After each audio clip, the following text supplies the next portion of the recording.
And we are live. Welcome back, ladies and gentlemen. I'm one of your co-hosts, Blake Ruffino. Alongside me is my counterpart, probably the non-sick Joe DeLeone as I am. But good evening, good sir. How are you? Well, it's the worst week to get sick. I didn't know that you were sick because this is the most important week of the season. You sound pretty good, so I think that we're gonna be fine. Just sinuses, But I get to eat all the Thanksgiving dinner by myself. I don't want to talk to people. I mean, because everybody asks the same question. What do you think about so and so? And I'm like, well, just watch Ruffino and Joe show to find out. Why you got to ask me at the dinner table? You know what I mean? You can peel away and you can say that you're not feeling well, and you can camp in front of the TV and watch all the college football games that are on. Yeah. And because the NFL slate's going to suck this year, so I get to watch the not as if I'd watch NFL over college football. I would not.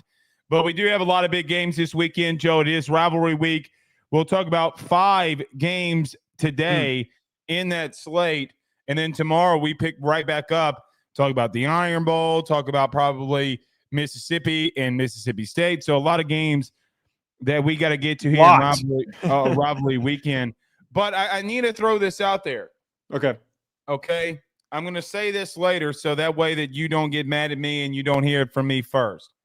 Tonight at 7 p.m. Central Standard Time, live on my channel, I'm going to go stupid on The Athletic because I am tired of hit pieces constantly coming out on one university. So I just want to let it be warned that at 7 p.m. Central Standard Time here tonight, I am going nuclear. The gloves are coming off. So I love you. This is not a shot at your fandom. This is not a shot at your team. Gloves will come off and stats will be provided. Okay. The thing that bugs me, and I saw that you were tweeting about this today, and I understand your perspective and I understand the frustration. One, I understand the juxtaposition that's naturally going to happen when Notre Dame's doing well and LSU is struggling, and both programs are going to get brought up. I did not really truly think that the whole purpose of that piece was to say that look at Brian Kelly leaving Notre Dame was a failure and it was a mistake. I read the piece, Blake. I just think that if LSU is struggling at the current moment, to point out some of their issues does not. I don't think it makes it a hit piece. I don't. Like if they were winning, I think that the perspective would be different. Ranked teams and the others playing service academies. I'm sorry that it's a different topic. But can we not talk about LSU struggling without it having to be Notre Dame and LSU? He quotes in the piece, meaning Bruce Feldman. If you don't miss it, he wrote a hit piece on Brian Kelly today. In my humble opinion, it's a hit piece. All right, let's talk about this. He said he talks to one player and says all the other players are anonymous, saying that Brian Kelly does not talk X's and O's with us. He had the number 1 offense in the country last year. You know why? Because he recruited a kid named Jaden Daniels. So miss me with the you thought it was bad. By the way, here's the reason that it's a hit piece. Do you know who Bruce Feldman wrote a book for? Yes, I've read the book. The Meat Market. Yeah, Orgeron. Okay. It's a petty hit piece. One man. But you really think that Ed Orgeron went to him and said, I need you to write a piece about Brian Kelly? Can I be honest with you? Yes. Look, I get the frustration. I can't support it. I can't. I don't think that was what the intention. 100% is. Bruce is not welcome here, and that's Bruce not being welcome here based off of the things that he said and reckless shit that he said about LSU when they fired Orgeron is the reason that he's not welcome back here. I'm just going to call a spade a spade. So if you want to call it what it is, gloves come off tonight at 7 p.m. For all you in there, you better be ready. But just had to throw that out there. I love you, Joe, and I hope you have a great Thanksgiving week. But gloves come off tonight. That's why I'm wearing camo. I'm going full Italian Rambo mode. Sylvester Stallone style. I'm sure that it's I'm looking forward to hearing what you have to say. All right. Let's get to this because we got a lot of games that we got to break into here, Joe. Let's talk about our good friends over at betonline.ag. We're going to come back and start breaking down these games next. Texas versus Texas A&M is where we lead off. Stay with us. BetOnline is the fastest and easiest way for you to wager on all of your favorite sports, contests, events, with the first-to-market odds and lines. Find reviews for all the news for each league, including Major League Baseball, NFL, NBA, NHL, combat sports, college sports, esports, and even golf. BetOnline continues to be the top online resource for all of your sports information for live in-game betting, props, and futures. Head on over to BetOnline today and use your mobile device to join and make your first sports bet. Use our promo code BELIEVE50, that's BELIEVE50, BLEAV 50, to receive your 50% off welcome bonus on your first deposit. That's betonline.ag, betonline.ag. We're back. What a fitting way to start off this segment as Joe, a rivalry renewed. Texas versus Texas A&M this week, probably and humbly a game that most people, Joe, have been circling since the preseason. Texas and A&M, a big-time rival who have been separated for well over a decade, now are back and will play in the SEC this week, I should say. Joe, your thoughts on Texas versus Texas A&M? So the first thing that we have to bring up, Blake, and I actually don't think that this is like so cataclysmic for obvious reason, is Quinn Ewers' injury situation. He's getting an MRI. It doesn't seem like we're going to get a really nailed down answer from Steve Sarkisian. We're going to get the typical run around and like, oh, well, we're getting updates. We'll see how he's doing. Yeah. It's not cataclysmic because we know that Arch Manning is good enough to step in and play, and there's not going to be much of a separation in performance, and he's good enough to be a high-quality starter for this Texas team. The biggest talking point outside of that I think needs to be focused on, forget the stats, forget the X's and O's for a second, and I think you're going to agree with me on this. One of the biggest trends this year in the SEC, Blake, has been how do teams play on the road at night against tough opponents that have nothing to lose. Texas might be a backup quarterback. Right. Texas A&M needs this win to stay in playoff relevance, to win the SEC championship, to get into the playoff field. Based on what we saw just this last weekend alone, with the Oklahoma win, with the Auburn win, even with the Florida win, that game was not a night, but still, I think that this road environment, we have seen Texas A&M use that to their advantage. It is the biggest thing that I'm paying attention to is how does Texas start the football game? How do they do on their first offensive drive? Do they go down and score? Do they have big plays? Do they get stymied early? And on defense, are they playing well against the run? Are they playing good in the run fits? Are they stopping Marcel Reed? The first quarter, I think, to me, Blake, is going to be super telling on how this game is going to unfold. So the biggest thing in this is that, look, I don't think that Texas has seen I'm trying to think. Outside of Georgia, I can't think of a more physical team that they faced this year on both lines of scrimmage than A&M. The problem that I have with that is that everybody's going to look at A&M and reference the Auburn game, okay? And I get that. This is going to be much deeper and have much more meaning because of the outright instance of what this rivalry means. I don't think either team can blow either team out. I don't. I think this is going to be hard fought and a well orchestrated game. But, Joe, we're talking about this on a Monday, so I want to make this well known. You know that on this show, I have not been a massive fan of Quinn Ewers, okay? And I think that he's too turnover prone. He literally had a horrible interception last week versus Kentucky. Prime Quinn Ewers, a pick six.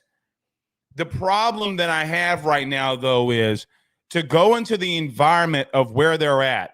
Arch has not been in this situation, okay? And I think that it's a bigger deal, even though I think that Arch is a really good quarterback. I really do. I think he's going to be exceptional. I think Texas has been a really good program this year.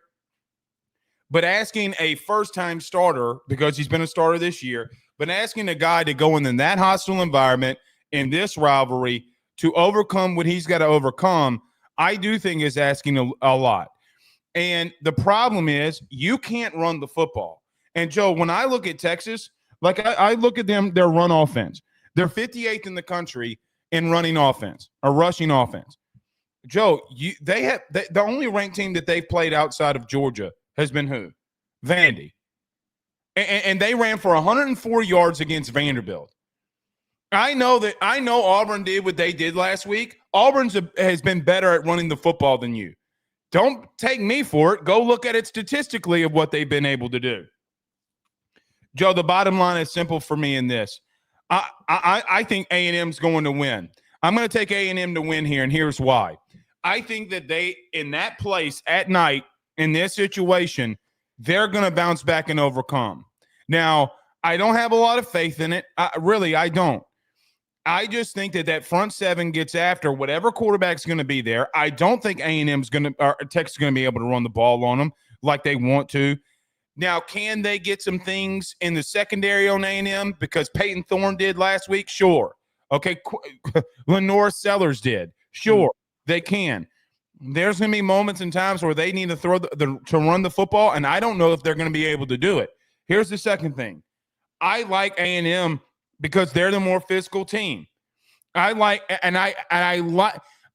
say this all the time too. I don't like a team going on the road against another team who's a dog in a corner. And A&M is a dog in a corner. They got nothing to lose here. Nothing. So what if they get beat by Texas? So what? Year one, you're fighting for a playoff spot. That's our SEC championship spot. That's where they'll be. But, Joe, it's going to be really crazy if Texas in year one and the SEC comes in here and gets some more SEC championship games than A&M. This is deeper than anybody. That's what she said. But this is deeper than what anybody will admit. I'm looking at the physicality here. Now, again, Quinn Ewers being banged up would scare me a little. He's always been injury prone. But if you have to go to Arch, Joe, I got to admit, in that place at night, man, I just don't know if they can go in there and overcome it. I think that, first of all, I agree with you. I think that Texas A&M has a lot of – they don't have momentum at the current moment because they're coming off of a loss. That's one thing that's going against them. But there's a lot of reasons to support why they could win this football game. There's arguments for Texas. We're not sitting here, and I don't think this is one of those games where it is a cut and dry, Texas A&M wins. There's no ifs, ands, or buts about it. It's just going to go this way. It's not one of those games here. But I think with the margins being so close as you're discussing, it's important to lean the home team in a hostile environment, and that home team is facing off against a quarterback who's banged up or a spot starter who is a sophomore and who's only played a couple of games. Statistically, though, and I'm slowly kind of becoming a bit of a junkie for some of these advanced statistics, and there's a lot of things that Texas gets overshadowed for how weak that they've performed in. They're 71st in offensive EPA per rush, so they have decent rushing statistics over the last few games, but they're not doing it efficiently. They're not doing it statistically. They're this is the craziest part. 105th in offensive havoc rate, meaning that they allow tackles for loss and sacks. They're the 105th offensive line in the country in that category. So I have a lot of fear here. If they can't get things moving on the ground going up against a front seven for Texas A&M that has been stout, that just got pushed around by Auburn, and they're going to be pissed off and wanting to recalibrate. And they've had good games against the run this year. The game against Auburn was an aberration. It is not the trend that the Aggies have put on tape this season. And if we're being honest, Auburn has done that against everybody that they've played. They just kept turning the ball over. That was nothing new for Auburn outside of not turning the ball over. Yeah. I mean, that's the reason they're top 30 in total offense. Right. I keep coming back here to Texas A&M, everything that you just talked about there. That front seven has been productive. They've been disruptive. They've gotten penetration. They're 17th in defensive havoc rate on the flip side of this. So that is a very, very concerning matchup. Again, and I got to keep coming back to when there is that much separation between a team's offensive line performance and a team's defensive line performance. If the defensive line is the home team at night, that is going to show up early on in this game. Well, and not only that, I just envision there being situations where they can't run the ball early and it goes full Georgia mode and you're having to get 5-7 step drops and your O-line's not able, and those guys at the D-line's able to pin their ears back and you're not going to have enough time. Legitimately. Now, I'm not saying A&M is Georgia, but I still think that they have a defensive line that can perform. Now, Joe, here's the problem that I have with A&M at the current moment. Yeah. Regardless of what two quarterbacks, okay, are going to play for Texas, A&M secondary is weak. It is very weak. They're 81st in the country in passing yards allowed, and when they're not getting home, they have issues. Look, man, A&M's had a lot of big wins this year. Okay, they've done better than most expected. But I look at them and say, look, man, if that front four isn't getting home, they got a problem. I saw it in the first half versus LSU. I saw it against a quarterback who's not prone to throwing the football in Lenore Sellers. And I saw arguably the butt end of every quarterback joke this year. And Peyton Thorne, I mean, Joe, they secondary wise, brother, they're not that great right now. And their lack of communication in the back end, I think, has hurt them. I got to be real with you. I think Elko's doing too much defensively. They're trying to do way too much, and I think that has led to some of these busted coverages the last couple of weeks. I know it's your system. I know it's your defense. But sometimes being simple can work in a situation like this when you might have the more physical football team. Joe, they're trying to send corner blitzes. They're sending guys out of the slot, and one guy's running man-to-man. The other guy's running cover two. And I'm like, what are we doing here? Right? Like, I mean, this is insanity. So if there is an avenue, Texas can obliterate them. Joe, I think it's going to be in that passing game. One other thing, too. Last week offensively, this got missed in the loss, okay, that A&M had. They are a different beast with Marcel Reed at quarterback, brother. They're a different animal. The way that they run the ball, the way that they're downhill. By the way, their two best backs were out, and they still are running it right at you. Just to throw this out there.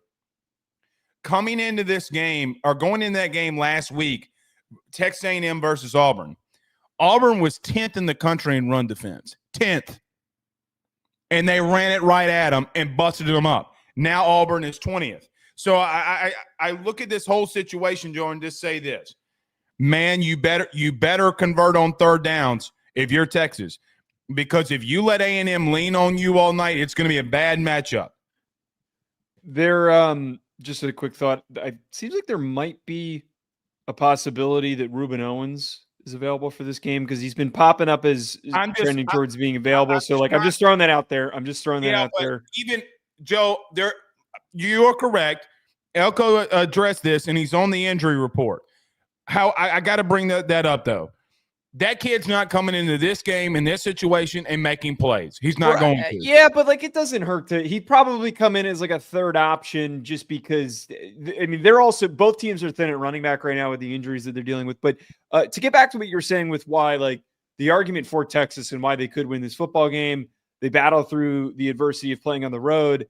If Quinn Ewers is as healthy as he needs to be to play one of his best games, that's what they need from him. I also agree with you. I don't feel good about that secondary that we watched completely get bossed up. We talked about this. Three straight weeks now. Right. 3 straight weeks. And it was in one of the most demoralizing ways possible where Keandre Lambert-Smith is winning in these contested spots and Cam Coleman's completely dusting guys out of their cleats and he's blowing past them for wide open routes. So we could see Isaiah Bond and Golden and all these guys have huge games because they're just too quick and too explosive for that secondary to keep up with. And the other part about this, we were just lauding the Texas A&M front and how they could perform. We still have to give praise here to what has been the most productive, arguably the most productive defense in the country and defensive line. They have been extremely disruptive with a true freshman, Colin Simmons, who has been leading the way for them. They have a deep group. It didn't show up so much against Georgia, but this is a game where they have to show up going up against Texas A&M offensive line that has been a hair inconsistent, understandably dealing with some of the injuries that they've been facing. I got to throw this out there. Outside of Georgia, I don't know if Texas has faced a team that can line up and run the ball at them either. Like, for example, I don't know of a team that Colin Simmons, when he's been a full-time guy, like I could see Colin Simmons in a 4-quarter situation starting to fade as a freshman. Kid's going to be an All-American. Stop. Joe, all right now. Okay.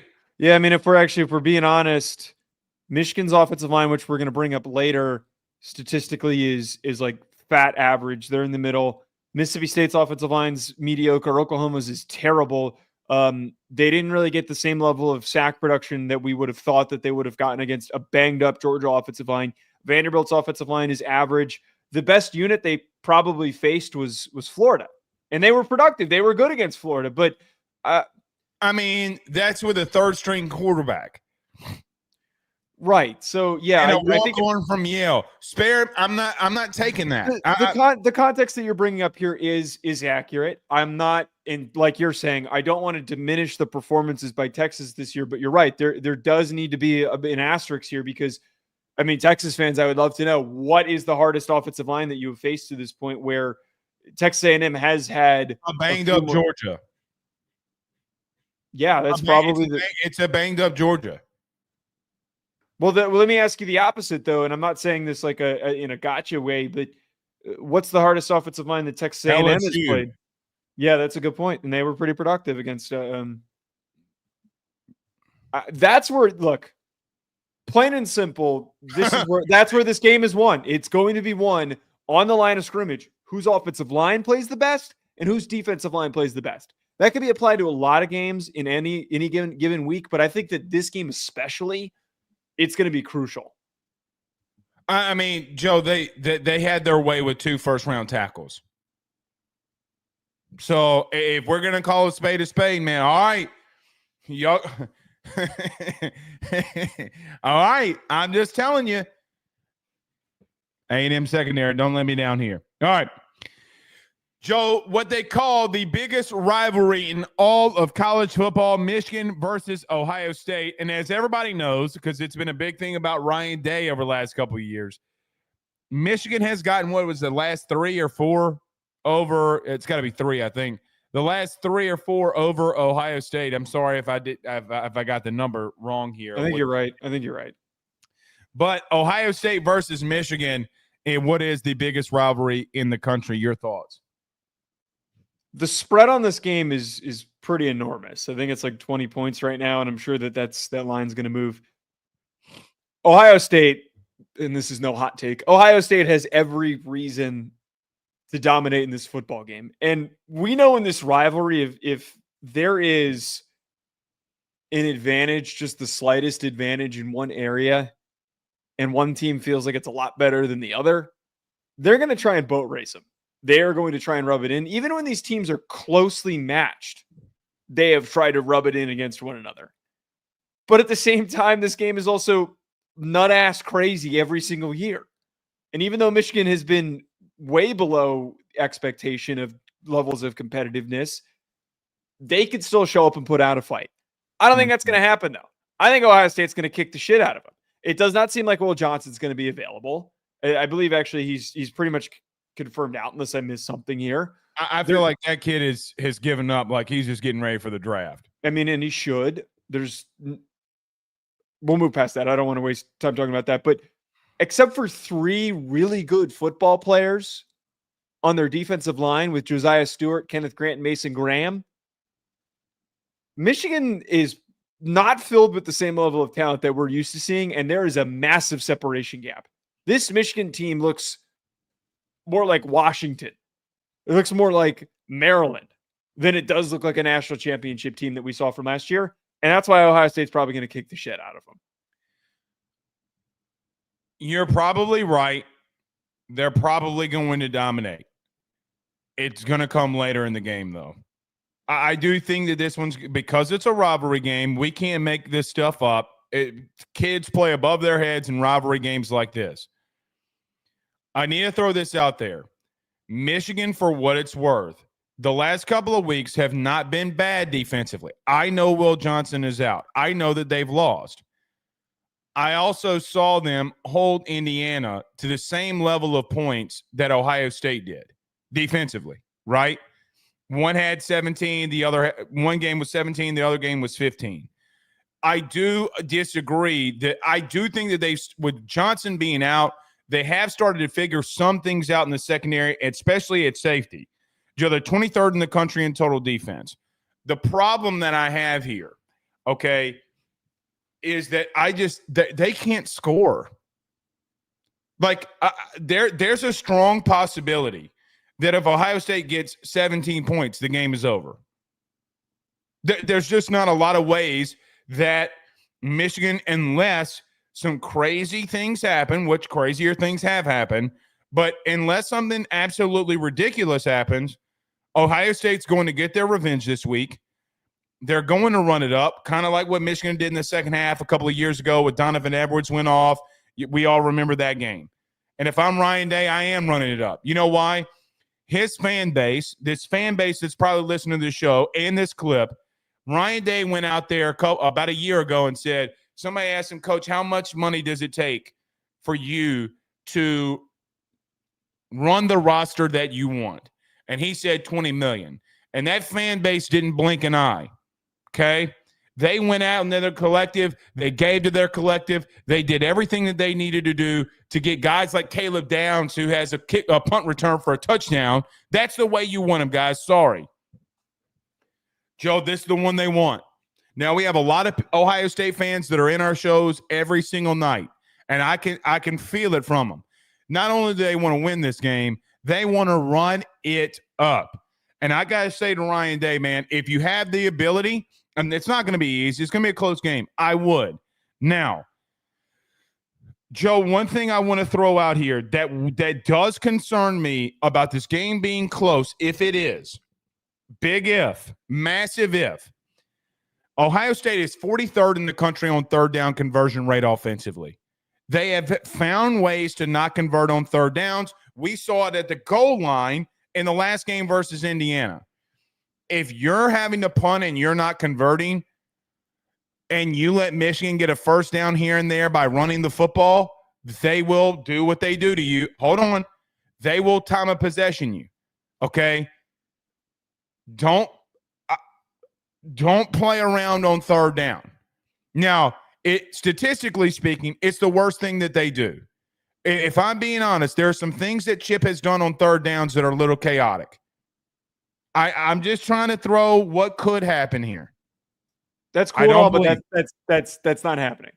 I'm sorry, but that's not. And like I get it. Like we're trying to present an argument that like if something we always talk. Big if. Yeah, every game we talk both sides. We try to talk about like if things go wrong for the team that we think is winning the football game, what would help the opposing team? The intensity that Ryan Day showed and this team showed against Indiana, I think is only half, maybe even a tenth of the intensity that they're going to bring into this game. I really do believe you. I mean, you hit the nail on the head here. I really do believe that after what has happened in this stretch of time where Ryan Day has not been able to get this game, that they're going to unload every ounce of frustration for the biggest part of this, knowing that Michigan is down right now. Michigan's down. This is not the same level of college football playoff team that we knew that Michigan was for the past couple of seasons. They are steps way below that. Way, way below that. You might not get an opportunity like this for a while because if things go as strong as they're trending with them getting Bryce Underwood and being super aggressive in recruiting all of a sudden, they could get back to being super competitive. Ryan Day is going to want to blast them into an oblivion in this game. So I'm 1,000% with you on this. The line's 20 points on BetOnline. I'm taking Ohio State to cover. I think Ohio State is going to completely bludgeon them because of how pissed off they're going to be, and then just to go waltzing onto the Big Ten championship game and to have so much anger and so much focus when they get to face off with Oregon.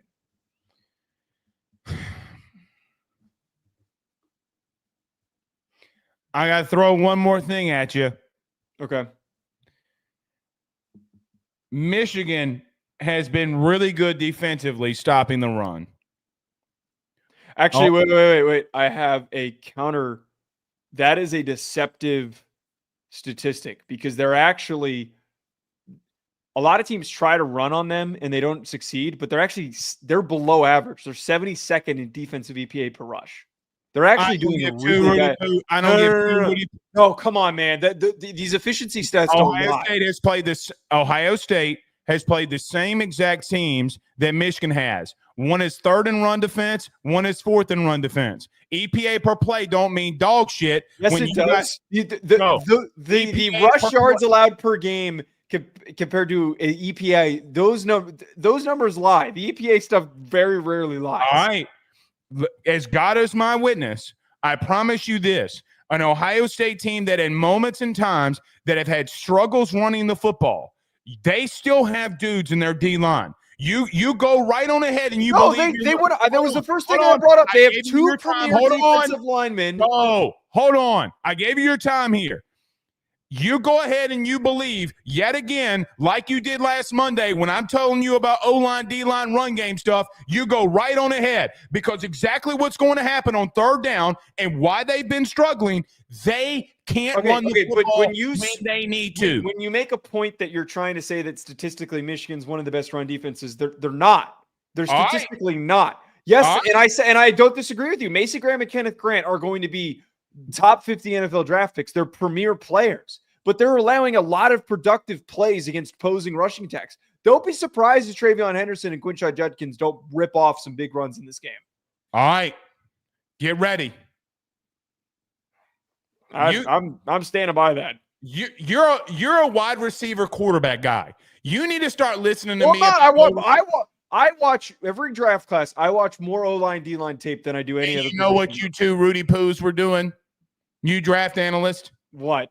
I don't like the guy's stance.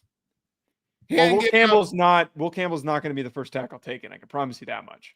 Okay, that's fine. I also don't like his stance. His stance he's too high, and he plays too high. If he plays in 39 snaps Saturday, he will have broken an NCAA record for snaps without allowing a snap or without allowing a sack. Do you think that he has played up to expectation this year? Yeah, actually, I have. Can I tell you why? He has a quarterback that's anemic and scared. I've got a lot of plays on film. I don't disagree with that, but I got a lot of plays on film where he's not playing as good as I thought that he was going to play. Joe, Jaden Daniels getting out of the pocket, okay? Quarterbacks that can move, you got to be able – that's today's game. Garrett literally – I don't disagree. Literally, his quarterback gives him no help. I'm telling you. That's why Brian Kelly today said that he's going in the portal. By the way, get ready. Man said he's going to spend a lot of money. We'll see. All right. What game you want to go to? Oh, I'm not. I don't want to. No, we're doing Notre Dame USC. I'm not talking about. This is literally the most important, one of the most important games of the weekend. This is insanely important for both teams. This is insanely important. Clemson and South. I'm just joking. I'm going to go back on this show and take a screenshot of your face when I said I'm not talking about Notre Dame. God, I get you every time. All right. Joe, Notre Dame and USC, one of college football's biggest rivalry, a rivalry as old as time here.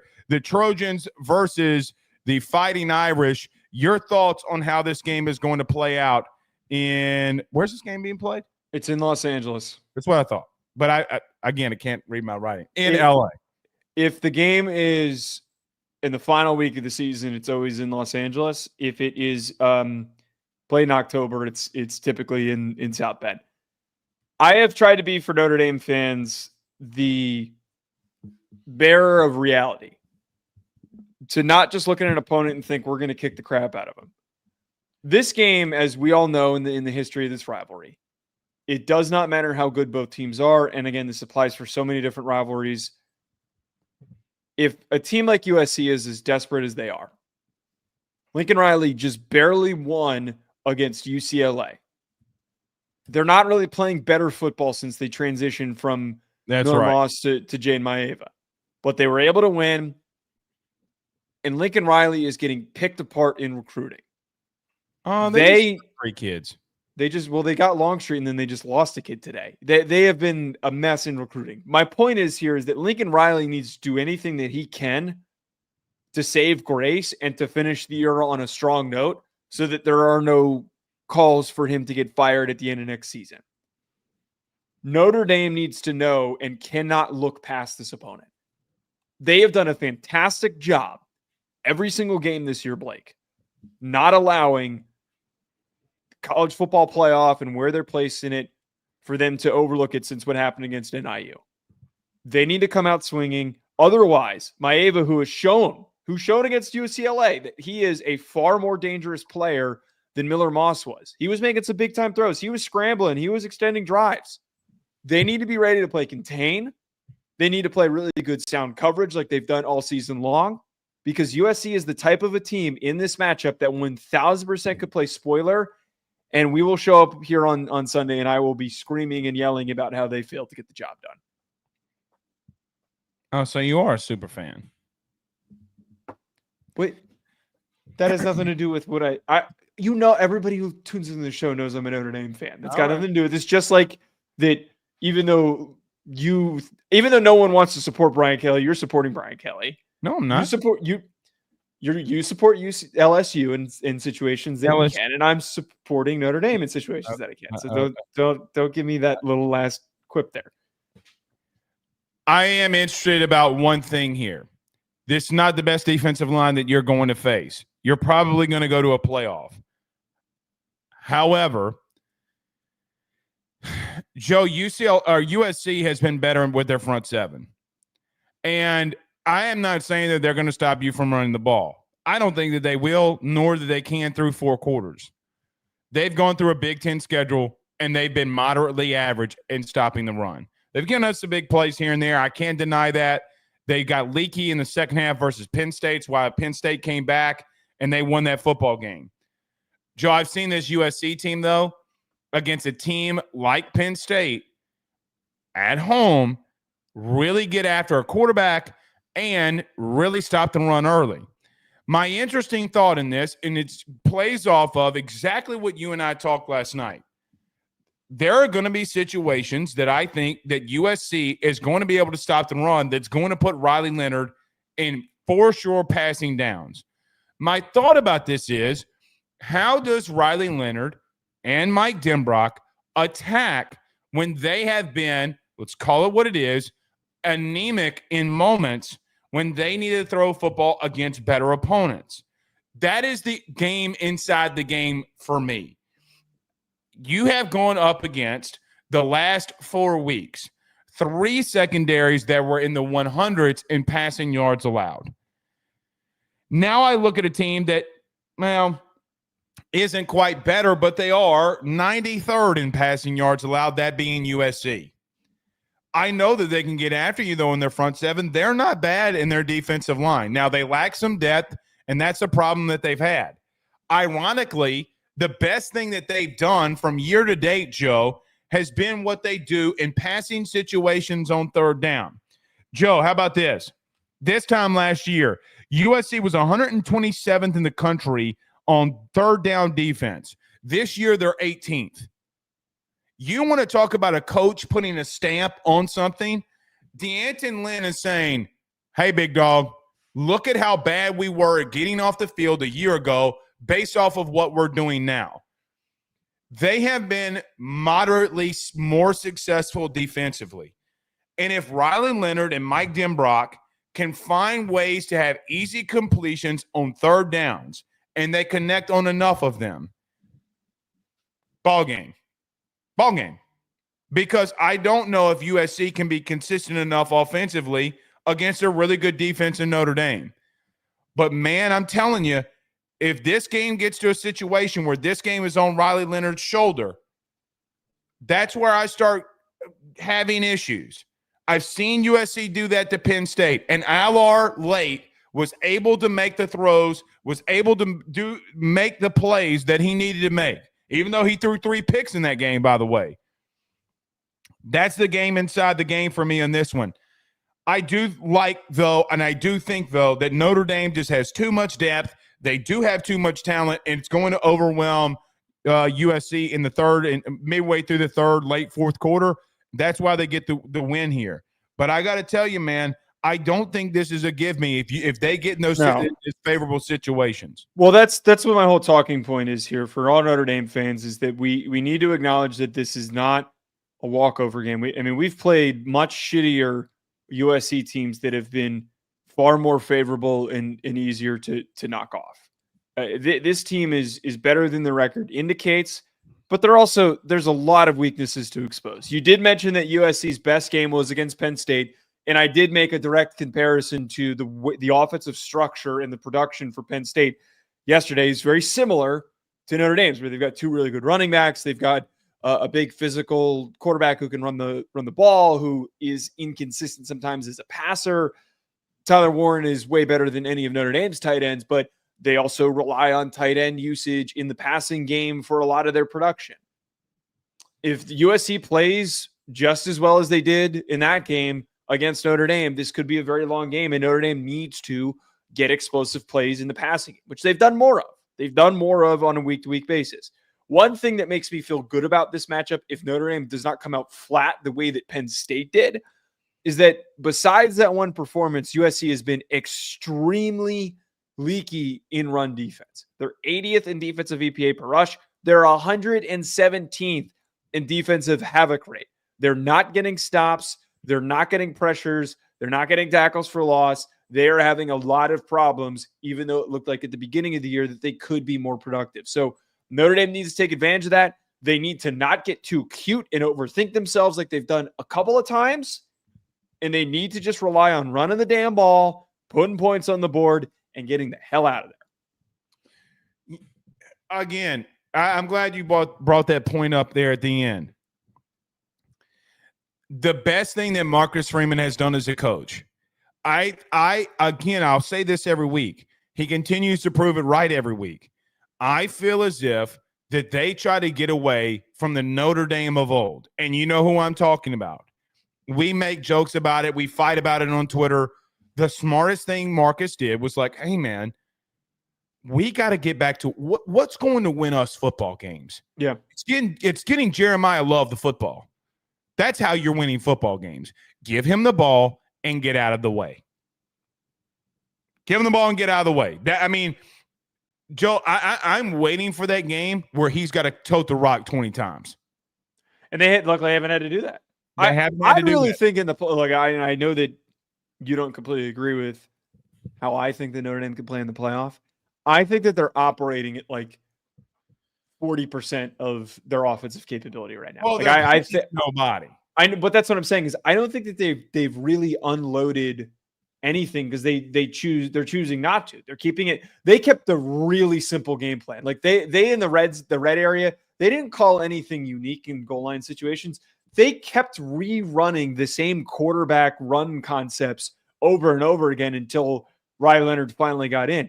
They really simplified things against Army because they knew we don't need to put anything on film that we would much rather save against USC and in the playoff. Jeremiah Love, I think, had like 9 carries or something like that. For over 100 yards, yeah. There's going to be, right, he had a bunch of huge plays. I think there's going to be a game in the playoff where they do give him 20 touches, 20, 25 touches, and he's going to have a huge game.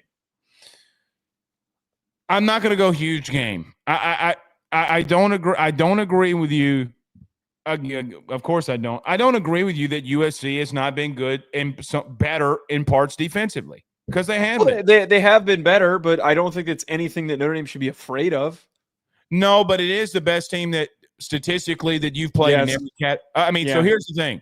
But actually, that's true. Notre Dame fans, we need to acknowledge that this is probably the hardest matchup that we've had since NIU. No, Louisville. It's Louisville. Louisville. Yeah, I forgot about Louisville. I always forget that we played Louisville. But to that point, though, again, and by the way, they're better. I don't care which. They're better than Louisville. They're evenly matched. I don't think that they're better than Louisville. They're better than Louisville. They're better coached. I think that they've got a better offensive scheme than Louisville does. They're better than Louisville. They've got better weapons on offense. They don't have a better defense than Louisville does. Louisville has a better defensive line. That's how I kind of feel the game's going to go. Basically, I've seen this story before. A team that's kind of muttering around, But we'll see, man. I mean, we'll see. I need to find out who the real Notre Dame is, and I'm not going to do that until the playoff.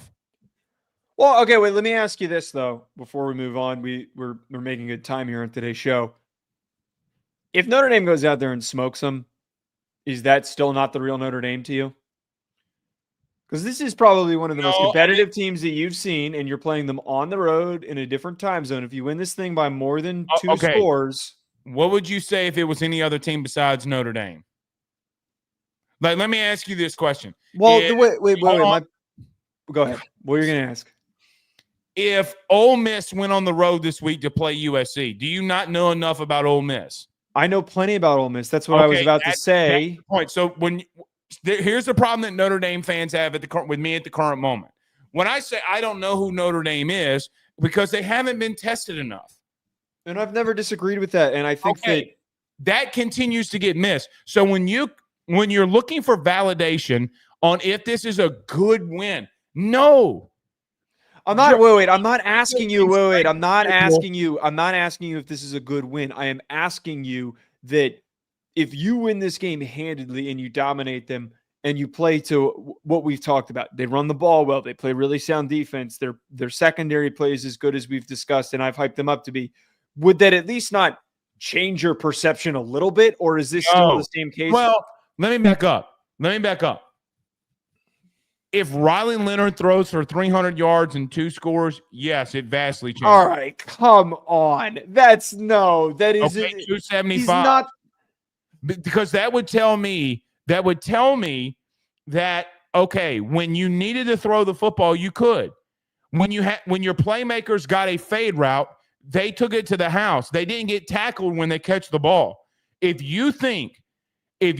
swear to God, I swear to Iris Jesus, if you think that there are teams that have not been, number one, seen, or number two, gone up against better weapons that you have outside and running back combos, then you're outside your box. Nobody's arguing that. Nobody's arguing that. All I'm trying to say here is that Notre Dame is lacking opportunities to prove themselves. I would argue that a multi-score victory over USC is an impressive performance. You just said their run defense was trash. Oh, God, this is impossible to argue with you. No. I didn't say USC sucks. We both just agreed that USC is better than their record indicates. Yeah, they are. But all I am saying here to you is I feel as if this is anybody else in the country that's going through this. We just got done doing this to Indiana, by the way. If this are anybody else, I would have questions about this team. Joe, here's the biggest – hold on. I know how to – please let me get through all of this. I know how to defend it. Why is it different of me saying the same exact thing for Texas that I just said versus what I just said about Notre Dame? It's not different. I said the only difference is that Texas in the middle of the season, faced Georgia and got beat. So you're implying, though, that Texas, who plays in the SEC and hasn't been tested, that is in a similar bucket as Notre Dame. Oh, okay. No, I'm good with that. I'm good with that. I'm good with claiming that. Moving on. That's not what I said. That's not what I said. It's close enough. Name a team named Georgia that you've played this year. Well, obviously, we don't have Georgia on our schedule. So I've seen them at their biggest test, arguably the biggest test that you can give them. I'm not okay, but I think you're misunderstanding what I'm asking you here. And I think we're spending too much time on this. I think we should move on. No, because I'm not asking you, does this justify Notre Dame, and does this mean that they'll go on a run? I'm just simply asking, is that can you at least take a positive takeaway from Notre Dame if they handily beat USC? I gave you one that you were put in a situation where you had to throw the football and you accomplished it. Okay. And you didn't like that take. Because I don't think that Riley Leonard is ever going to be asked to throw for 300 yards. Okay. And I am telling you that there's going to be a game in the playoff that you're going to have to ask him to do that. Bottom line, That O-line's not this O-line has not seen a defensive line like Tennessee, Georgia. They have not. Oregon, Ohio State. Okay, wait. This is where I keep getting frustrated with you making that argument. You're not wrong, but it does not mean that Notre Dame can't defend themselves in those situations. You assume that just because they haven't played, I've watched them play. I've watched them dominate their opponents. Like, just because they don't play Tennessee every single week does not mean that they can't come out and play a good game against Tennessee, a good game against Penn State, a good game against Texas. They've got the same level of recruits and developed athletes and NFL prospects as all these teams do. Oh, okay. I mean, your best prospect is out for the year. Yes, he is. I don't know. Benjamin Morrison wasn't playing as good as he was supposed to this year. You had him a top 5 pick coming into the season, did you? I did not have him as a top 5 pick. He wasn't even. He was my 5th ranked corner. You lying sack of dog. You're lying. You made that up. All right, let's get to Oregon, Washington. All right. What about Clemson? We can go there. We can go there next. Oh no. Let's go Oregon. Okay. Joe, Oregon and Washington, the teams that faced each other twice last year. And the last defending Pac-12 champion, that as we knew it, the Washington Huskies take on the Oregon Ducks this year. Your thoughts on the game? Oregon has no reason to doubt themselves stepping into this matchup. We have talked about every single week why Oregon is the most balanced team in the country. They have been so stout on offense. They have been so stout on defense. They have been incredibly consistent. Washington has been all over the place. They've put out good performances. Their secondary has played well against some teams, and they have gotten smoked by others. There is now a new fold into the mix here, as they have been playing DeMond Williams Jr., who is a freshman and is going to be one of those guys that's next up. I think if I'm Oregon, though, I'm not worried about DeMond Williams. And I'm looking at this matchup, and I'm thinking, true freshman quarterback, are you kidding me? After what we went through last year playing you guys, we talked about Ohio State earlier. I think that Dan Lanning is looking at this opportunity at home as a chance to really take it to Washington after getting pushed out of the playoff conversation and an opportunity to win the Pac-12. They are going to be pissed, and Dan Lanning is going to try and make a statement. Well, look, and here's the question that I have in this game. What do they look like after they kind of been beat up a little bit out of a bye? Right, that's the ultimate question that I have. Yeah. Okay, because I know that you've been beat up. I know you went through, what was it, 8-9 game stretch that you had, 8 game stretch I think that you had, and look, you got beat up a little bit. I think that they do respond because of a senior-led quarterback, and Dylan Gabriel will get them in that position. What I worry about in this game is that, Joe, in every conference, it feels like this is not an Oregon thing at all. I've seen teams around the country come out flat after a bye week. Everywhere. Now, I'm not saying that Oregon can do that or is going to do that. However, I've literally seen 5 top teams come out of a bye and look sluggish the week that they're coming out of a bye. Every one of them. So whether it be Texas, Georgia, Penn State, Ohio State, kind of, what was it, Nebraska? I mean, give me a break here, okay? How are you going to respond to that adversity? Are you going to get into a game that's a little bit closer in a rivalry week after a bye? I don't know. But, man, I just look at Washington, and I'm like, my mind is telling me that Oregon, they're everywhere. Quarterback, running back, O-line, D-line, special teams, coaching staff, cheerleaders, everything. Fans in the stands, they have every advantage here. This game is at 6:30 at night, and I'm just thinking to myself, man, why? Don't do it. Don't come in here and say this one's a blowout. Don't do it, because you've seen too many teams this year coming off byes that have been sluggish early. I don't know if it happens here because, look, man, this team got time to heal. But there's just something in me too, Joe, that's like the revenge factor against Washington. Man, I think Dan Lanning wants one. I think he wants. That's my whole point. Get his lick back here. In this game too, man, look, talking about Mr. Consistency, that is Dylan Gabriel. Kind of had some issues against Wisconsin. I don't think it was all him. Wisconsin actually, Joe, still remains top 5 in passing yards allowed. Again, man, I don't know if there's an area that Washington can win. I really don't. I'm trying to find a path in my mind. They just don't do anything well. And I know that Oregon does everything very well. I think the biggest part for me, also to repeat, Dan Lanning's incredibly vindictive.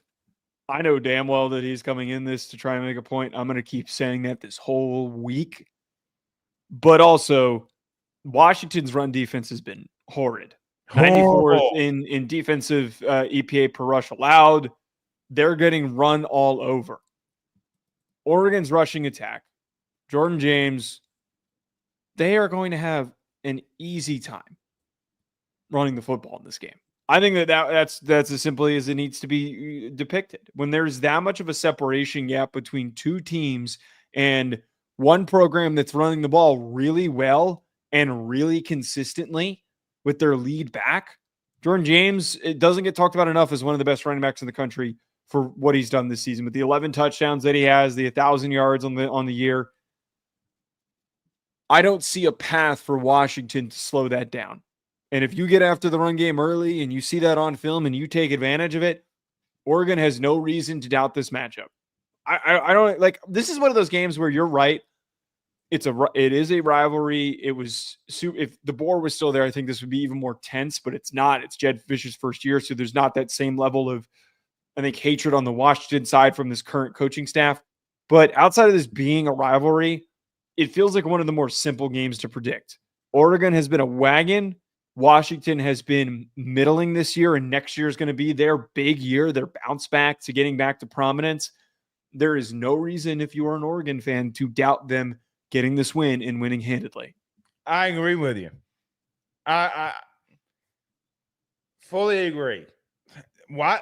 Let me ask you this. Why do I feel as if I should be cautious? Because it's rivalry weekend and anything crazy happens. If there's an upset, I don't think it's going to be this one. I don't think it's going to be. Hold on. I'm not remotely close to being there. Don't put words in my mouth. I'm not even remotely close to All right, sorry. The spread on BetOnline is 19.5. If theoretically Washington were to cover that spread, or not theoretically, I don't think that they're going to cover that spread. And I think if you're worried about that happening, it's because it's rivalry week. This is a rivalry game, and anything can happen this week. There's going to be a nut-ass score that nobody is expecting. I just don't think this is going to be one of them. Well, they've blown out teams at home too, right? Like Maryland 39-18. Yeah. Illinois 38-9. Ohio State, I say, well, they didn't blow them out. There was 32-33. We all know how that one went. Michigan State 31-10. Boise was a 3-point, but in conference, man, they've been good. This game being in Alton at night, 6:30 p.m. Thanksgiving week, everybody's been off. You kind of got revamped. You're starting to go. You were hungover from eating so much turkey and gravy and dressing and boudin. That's a Louisiana thing. But you're getting back. You're full. You're carb loaded. You have 82 of your memos rolls, okay, with butter on them. God, man, Joe, Thanksgiving's this week, dog. Sounds like someone's hungry. I know. I'm just saying. I've been on the carnivore for a while now, and all I'm saying is, okay, I want to have turkey, gravy, and a roll. I need some bread back in my life. Well, here's one more food analogy before we get to this next game. The Ducks are going to eat. They're going to eat this week, plain and simple. They are. Clemson and South Carolina face off in, Joe, what may be a playoff eliminator in the state of South Carolina this weekend. How do you see this one playing out? South Carolina fans, you're welcome. I'm going to pick you guys to win in this game. In most environments, your guts, bud. I don't even whatever. Here's my thoughts on this game. We're just gonna. I'm gonna pretend that the fans don't exist because they're just mean to me no matter what. Clemson, we could sit here and try to make the argument that they get the home environment, that Clemson's home stadium, Memorial Stadium, is a tough place to play. But their singular bad loss this year the one that they suffered to Louisville, where they were boat raced. We all watched that game. We all saw what happened. They got ran all over in that Louisville game. And that was at home. That was probably the most surprising aspect of this season, was the fact that Clemson didn't even look like they had a pulse in that game. And they could not stop a freshman running back that kicked the crap out of them. That to me is enough evidence to believe that Raheem Sanders and Lenore Sellers and the rushing attack, they're going to produce. I think that this Clemson offensive line it was hyped up a lot in the beginning of the year. It's been propped up throughout parts of this year. I don't think it's as good as everybody thinks that it is. They are not ready for this challenge that they're going to face. They have not seen a pass rush unit, a defensive line that is this productive, this consistently disruptive, like the South Carolina one. I feel pretty good about this. I really think that South Carolina is going to win this game. Joe, where I come from, there are a lot of private schools. Actually, all of our private schools are Catholic, like religious schools.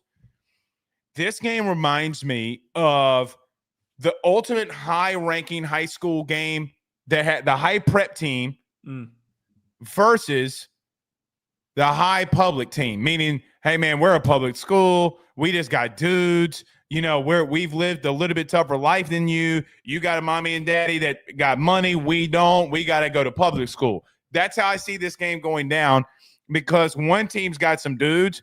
But, man, I'll give you this. Clemson wins games by being fundamentally sound everywhere. Bro, they got talent. I'm with you. They're fundamentally sound. Defensively, they're fundamentally sound. And I'm with you. Look, South Carolina, their defensive line against this Clemson offensive line, I do think it's going to be a bloodbath. K. Klubnik better get to moving. 2 reads and he's out of there.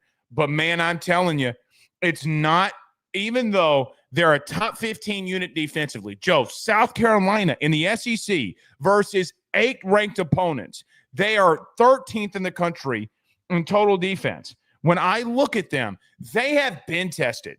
This is not the biggest test that they've seen all year. It's not remotely close. Now, Phil Maffa can lean on you, and they can get that running game going, all that stuff. You about to run into something here, big dog. Joe, Lenore Sellers.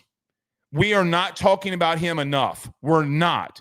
Because in the last 2 games that we've seen him play, he's got 8 passing touchdowns. Joe, he's got 11 total touchdowns the last 2 games. There is nobody in the SEC right now playing with more swag, determination, and want to than Lenore Sellers. Nobody. And Joe, he has figured whatever it is. That dude has figured it out. If I would have told you in the beginning of the season that Lenore Sellers at any stretch of the season after conference play began, that he would have a game with over 600 yards in 2 weeks, 8 passing touchdowns, and 11 total touchdowns, you would say, holy shit, he's the guy that emerged this year at quarterback. What is going on? This kid, Joe, is going off. He did it against A&M. He did it against Mizzou. He did it against Wofford. He did it in the second half. Whatever. All right, well, Wofford, it's Wofford. Can we? Joe, this kid couldn't hit the broadside of a barn last year throwing the football. He couldn't. And now I'm just saying, I don't mind you bringing up the other games. Wofford. Okay, fair. All right. Don't bring that up. Don't bring. Well, I was going to bring up whatever has happened to him since the second half of Alabama until now. Joe, the truth is they kind of offensively, they're tough to stop. I mean, now you're going on a 5-game stretch here where they've been extremely tough to stop offensively. They lean on you. Joe, to Shane Beamer's credit, if they go for 4 yards in the running game, they're going to line up and do that shit again. And they're going to do it again. And they're going to do it again. I think that they're the hottest team in the SEC. I'm sorry. I really do think that they're hitting a stride right now, man. I mean, you're not wrong. And I have admitted that I was wrong, that South Carolina has continued to get better. And I've agreed with you on that. And Sellers has looked great. Clemson in this matchup, another reason to not feel good about them. They're 99th in defensive EPA per rush allowed. They are getting smoked on against the run, and they were supposed to be their strength. That was supposed to be their strength. That they were supposed to be able to play strong run defense and not allow teams to gash them. And that's what South Carolina is productive at. They're not efficient at it, but they're productive at running the football. We've seen the only thing. And I know that a lot of South Carolina fans don't want to admit it. I still don't think South Carolina's offensive line has been playing as good as everybody says it is. It's still statistically one of the worst. It is improved, and we're not jumping into this argument again. I don't have the energy to do that with you. All I'm just trying to say here is that if there is a world for Clemson to win this football game, it's going to be because they're able to get home and they generate pressures. They have to play their best game up front, and they have to be aggressive. They can't sit back on their heels and assume that that's how they're going to win the football game. They need to send pressure. They need to send pressure and hope that they can get home. Otherwise, they will get their asses run over like we've seen South Carolina do to opposing teams. Here's the problem with that. Teams have gotten home, to your point, and I can't dispute that.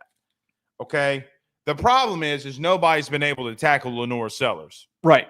Well, nobody. That was the whole talking point that I had, was that Sellers' performance in the pocket and his poise in the pocket has improved the sack totals despite them still allowing a similar amount of pressures. They're giving up pressures, but he is just doing such a good job of evading it that the numbers have improved.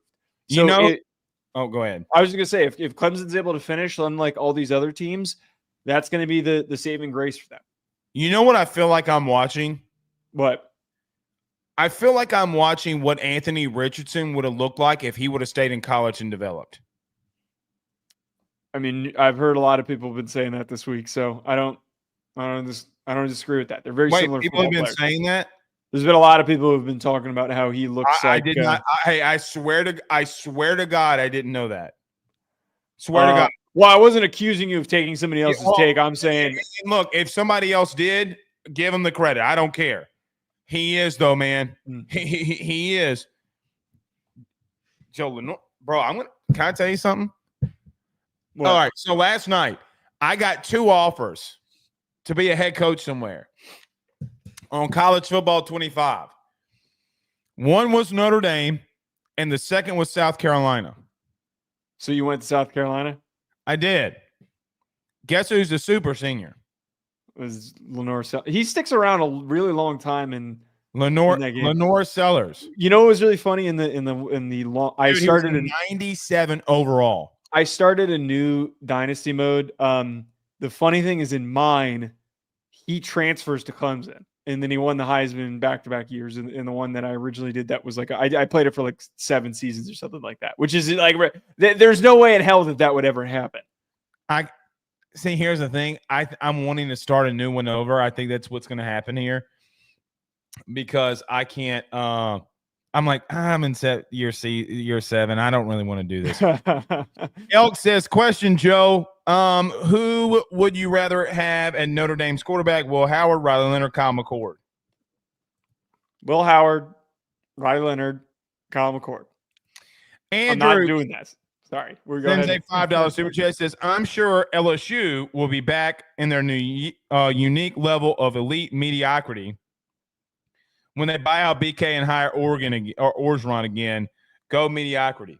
It looks as if, Andrew, that you're an Oregon fan. How many national titles do you have? I think that comment's in support of you. I think that comment, unless I'm wrong, I think that comment is saying mediocrity.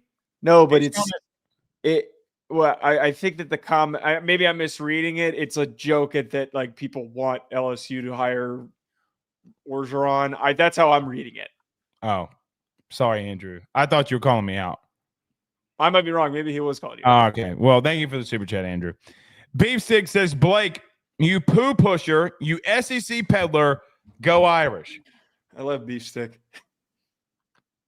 Not for the comment. He's just unhinged.